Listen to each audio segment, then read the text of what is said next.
ఇక ప్రతి సంవత్సరం ఆగస్టు 9వ తేదీన ప్రపంచవ్యాప్తంగా ఆదివాసీ దినోత్సవాన్ని జరుపుకుంటారు.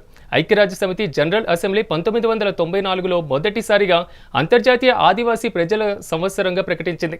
దీంతో దేశవ్యాప్తంగా ఆదివాసీ సంఘాలు ఈ దినోత్సవాన్ని జరుపుకుంటున్నాయి.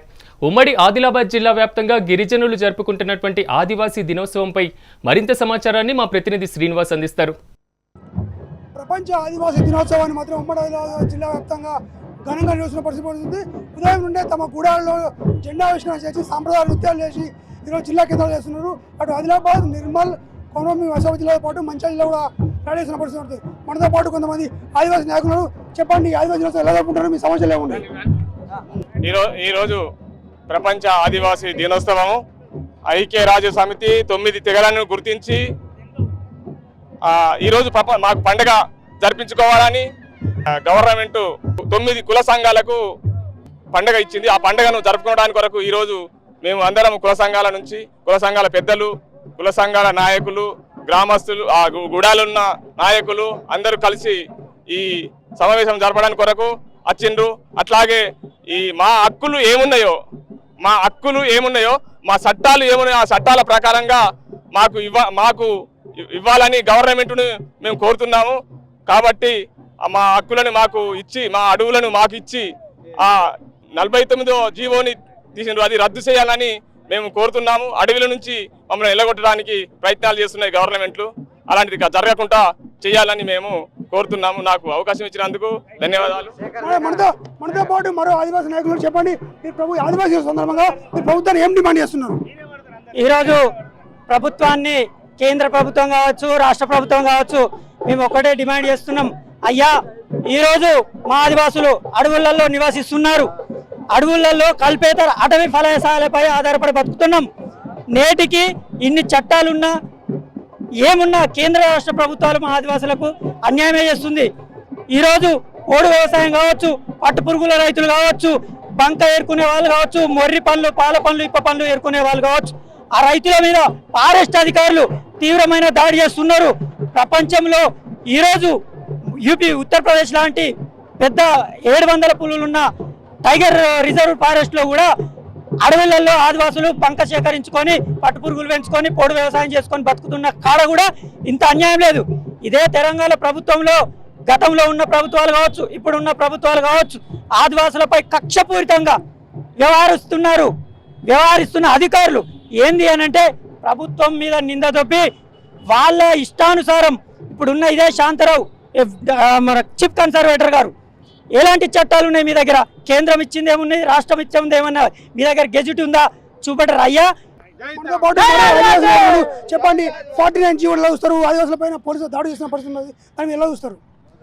ఏదైతే ఈరోజు కేంద్ర ప్రభుత్వం కానీ రాష్ట్ర ప్రభుత్వం కానీ మరి ఒక పక్క కేంద్ర ప్రభుత్వం ఇచ్చిందని, ఒక పక్క రాష్ట్ర ప్రభుత్వం ఇచ్చిందని ఈ జీవోని 49 జీవోని మరి ఒకరి మీద ఒకరు దొబ్బుకుంటూ ఆదివాసులని అడవులకెళ్ళి ఎల్లగొట్టే ప్రయత్నం జరుగుతుంది. కాబట్టి ప్రభుత్వ పాలకులకు ఆదివాసీ హక్కుల పోరాట సమితి తుడుందెబ్బ నుండి ఒకటి విన్నపం, ఏదైతే ఈరోజు ఆదివాసీలు అంటేనే ప్రపంచంలో మూలవాసీలు కాబట్టి ఈ ఆగస్టు 9 ఈ ఐక్యరాజ్య సమితి జనీయలో తీర్మానం చేసినటువంటి హక్కులని మరి ఈరోజు ప్రపంచవ్యాప్తంగా ఒక పండగ వాతావరణంగా మరి నెలకొంటుంది. కాబట్టి కేంద్ర రాష్ట్ర ప్రభుత్వాలకు ఒకటే విన్నవించేది ఏంటంటే 49 జీవో ప్రకారము ఆ జీవోని తొలగించే వరకు ఆదివాసీ సంఘాలు అన్నీ తెలంగాణ రాష్ట్రం మొత్తం మరి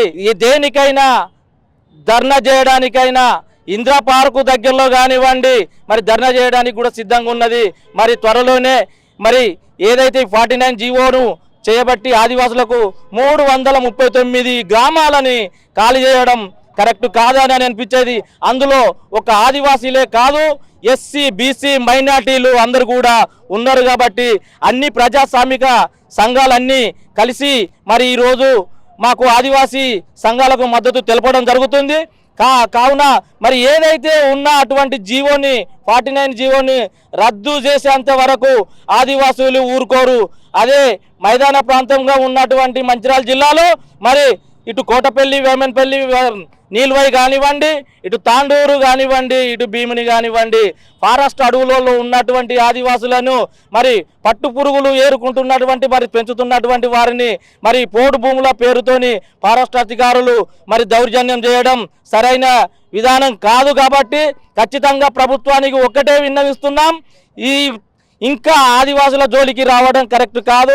మా ఓపిక మా సహనాన్ని గుర్తిస్తున్నారు కాబట్టి దయచేసి ఇవి మానుకోండి, 49 జీవోని రద్దు చేయండి, ఆ పక్షాన పోండి అని మేము ఆదివాసీ హక్కుల పోరాట సమితి తుడుందెబ్బ నుండి హెచ్చరించుతున్నాం. జై ఆదివాసీ. మనతో పాటు మరో ఆదివాసీ ఏ నాయకుడు, చెప్పండి మీరు ప్రభుత్వాన్ని ఏం డిమాండ్ చేస్తున్నారు? పక్క అణచివేత చేస్తున్నా చెప్పేసి ఆరోపణలు ప్రభుత్వం. మా ఆదివాసులందరికీ కూడా ఇప్పటికి కాదు ఎప్పటికైనా కూడా ఒకటే ఎజెండా వేస్తున్నాం. ఒకటి టైగర్ రిజర్వ్ ఫారెస్ట్ కింద ఏదైతే ఆదివాసులు ఉన్నాయో గూడాలు ప్రజలను ఎత్తివేస్తూ ఉన్నారు. 49 జీవోని ఇవాళ తీసుకొచ్చి ఇంప్లిమెంట్ చేసి మా యొక్క భూమిని మా ఆదివాసులను అందరినీ కొల్లగొట్టే ప్రయత్నం చేస్తున్నారు. దీన్ని తక్షణం ఆపేయాలి. దీనివల్ల ఎప్పుడైతే ఈ గవర్నమెంట్ కానీ ఫారెస్ట్ కానీ రాకముందు మన యొక్క అడవి జంగల్ ప్రాంతంలో నివసించి జంగల్ని వన్యప్రాణుల్ని గూడాలని కాపాడేందుకు ఆదివాసి బిడ్డ అని గుర్తించాలి. ఇదే ఆదివాసులు లేకపోతే ఈరోజు అడవి తల్లి లేదు, అలా వన్యప్రాణులు లేవు. ఏ పులి సింహాన్ని కాపాడేందుకు కూడా ఒక ఆదివాసి బిడ్డే. దానికి మీ ఫారెస్ట్లారా ఈరోజు మీరు వచ్చిళ్ళు, కానీ మీకు రాకముందు కాపాడేది మా ఆదివాసులే. ఈరోజు మా ఆదివాసుల్ని ఎల్లగొట్టే ప్రయత్నం మీరు కొత్త జీవోలు తీసుకొచ్చి ఎల్లగొడతా ఉన్నారు. దీన్ని ఖండిస్తూ ఉన్నాం. మొన్న మన పోడు పట్టాలు కావచ్చు, ఇప్పటి వరకు ప్రభుత్వాలు మారుతున్నాయి తప్ప ఏ ఒక్క ఆదివాసికి పోడు పట్టాలు ఇవ్వలేదు. ఆ పోడు పట్టాలు ప్రభుత్వాలు మారిన కొద్ది మేము ఇస్తామని చెప్పి అల్లరిని అక్కడనే ఆపుతున్నారు తప్ప పోడు పట్టాలు ఏ ఆదివాసి బిడ్డకు పోడు పట్టాలు రాలేదు. ఈ పోడు పట్టాలు ఇవ్వాలి, 49 జీవోని రద్దు చేయాలి, మన టైగర్ రిజర్వ్ ఫారెస్ట్ కింద ఎత్తేసిన గూడాలని కూడా ఆపేయాలని చెప్పి మేము ప్రభుత్వాన్ని కోరుతా ఉన్నాం. ఆదివాసీ సంఘాలు చెప్తున్నది ఏంటంటే ఏదో 49 జీవోని రద్దు చేయాలి, అదే కాకుండా పోడు వ్యవసాయం చేస్తున్న ఆదివాసులకు పట్టాలు ఇవ్వాలి కూడా డిమాండ్ చేస్తున్నారు. ఒకవేళ అది రద్దు చేయకుండా ఇబ్బంది పెడితే మాత్రం రాష్ట్ర వ్యాప్తంగా ఆందోళన చేసిన పరిస్థితి ఉంటుంది. ఇప్పుడు శ్రీనివాస్ మెగా 9 టీవీ ఆదిలాబాద్.